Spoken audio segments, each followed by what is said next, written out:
Today we're going to talk about how you can make unique dark melodies that will sound good for artists like Lil Baby.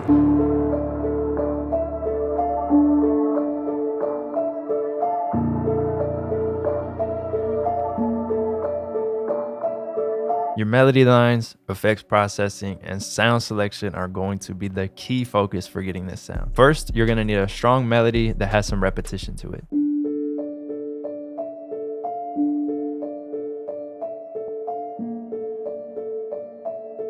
So to create something similar to this, I'm going to go ahead and start on the first note of the scale, which is going to be D. So since we're on the 1 of the scale right here, what we could do is count up 5 notes. So I'm at 1, 2, 3, 4, 5. It's always going to sound good, so that's going to leave us on A. So that's what I did for this, and then I just placed a note, leaving a space here. From here, you can use notes that are close together in the scale like this, and that's going to give you a lot of tension, and that's going to create those dark melodies. So let's go ahead and just place in a couple notes randomly and see what we can get going. So I'm going to place it right after. I had all the notes playing right after each other, but you can create like another space. So we can go something like that, and then make sure we keep a couple of our notes close together, and then maybe we could drop down to here. So I'll just go ahead and drop down to A sharp like we did here. And then over here, let's bring this up to C. Now, one thing that you're really going to want to do is probably make some of these a little different so it's not so repetitive. You can even change it by an octave. So we can throw this up 1 octave, and then maybe over here, we can just take these 3 notes and go up by 1 octave. And now we kind of have variation, right? But even bringing it down another octave, that might sound good because it's the same notes. We're just moving them around in the scale. Also pay attention close to your velocities because it's going to make it sound really good. So the EQ for this is cutting out a lot of that low end. I wanted to leave that space for a piano that I'm later going to layer. Then I cut out a couple peaks in the low mid range, and I took out a little bit of high end. We move over to RC20. RC20, I have the Vinyl 1 preset. It's just adding a little bit of noise. Then I have Zap for distortion, which is really kind of just accenting the sound and giving it a little bit of saturation distortion. Then we have Digital. It's barely on. And then Magnetic, which I love to put on, but again, it's not too much. And then the tone is pushed a little bit to the left, which is going to make the sound a little bit darker. And then a little bit of stereo widening. Next, you're going to want to add accent sounds to certain parts of the loop. Personally, I like to use strings for this.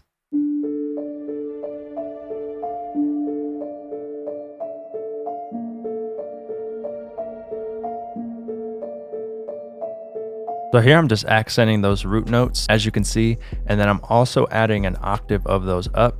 Easily do that by going like this, hold shift, and then you can hit control up arrow. Then we got RC20, noise, Vinyl 2, tone brought down a little bit, a tiny bit of wobble, not too much. I like to be careful with that because sometimes it could just sound like a little overbearing.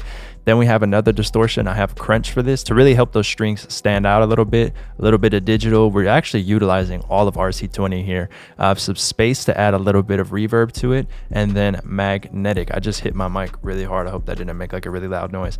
Then I'm even widening it out a lot. For the EQ, I'm actually boosting a lot of the low end because the strings were just a little bit flat, and then cutting out a lot of the high end, which is just going to make the strings sound a little bit darker and a little bit beefier. To add suspense and fill out the low end, you're going to want to add a piano that has a dark tone to it.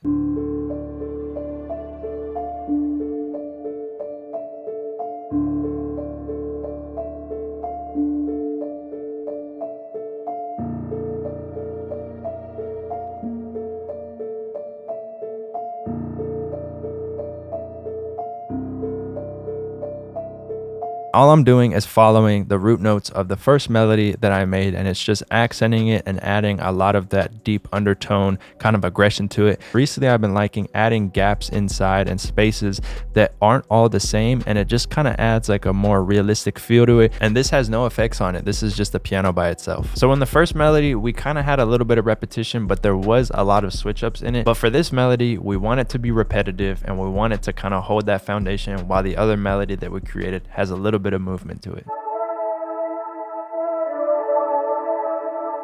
This is just a cool accent melody that I found. It's just repeating itself over and over again. And then when you add that in with everything else, it just sounds really good, and it's adding like another little melody to it.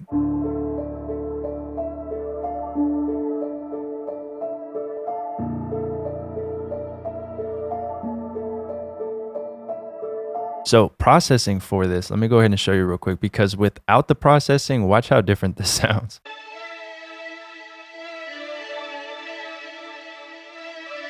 So I added an EQ, which is cutting out everything in the low end and a lot of the low mids, and then the high end is pretty much gone. This is all like low mid-range frequencies that are staying in this. It's really just going to tuck it back. And then the reverb is a pretty big reverb. It's a 3-second reverb, so it's just creating a really big space for this sound. Accent sounds and textures are very important, honestly, probably one of the most important.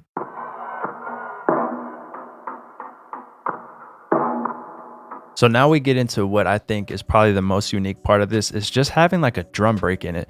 This randomly came to mind when I was going through some of those presets in Arcade. I came across it without processing on it. It didn't sound right, but when I threw it in the same processing that the other Arcade had, it took the whole loop to like a different level in my eyes. It just sounded crazy and it added a whole bunch to it.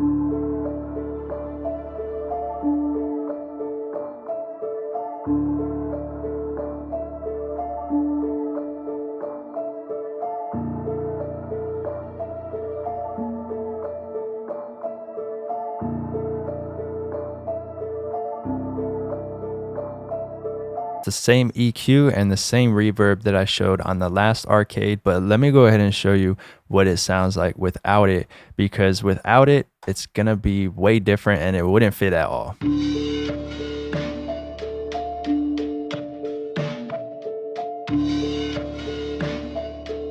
So I thought that sounded cool, but it obviously is way too much going on. So that's why you could tuck it back with the EQ and reverb and just get like a nice texture out of it that you're not really hearing until you really sit there and think, and you're like, oh, that sounds like there's a drum loop behind there. I don't know. I love it. I think it sounds really good. I wanted it to have just one little effect. I always like to add that, is just having one little effect that kind of stands out. So it's like that little bit of ear candy that just helps it sound unique in a certain part of the loop.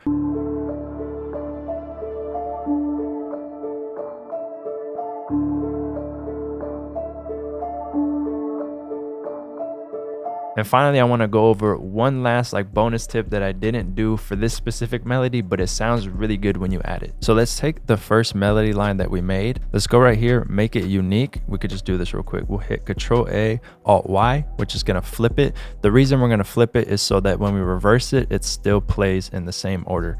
So from here, I'm just going to do this real quick. Control Alt C, render this out. Then we could double click this. Let's hit reverse for this. And then what I'm going to do is actually throw this into the mixer track real quick. And a couple cool things you can do right off the bat is we can throw something like kickstart on it, and kickstart is going to be adding a little bit of sidechain to it. Let's go with a classic sidechain like this, and now let's add a shaper box to it, and I'm going to add a little bit of panning. We'll go with rhythm 1 like that. Let's go ahead, put it on stretch. Let's go up a whole octave, and then I will EQ out a little bit of the high end, and you can go crazy with this, but I just want to show you what adding like a reverse element to it can do.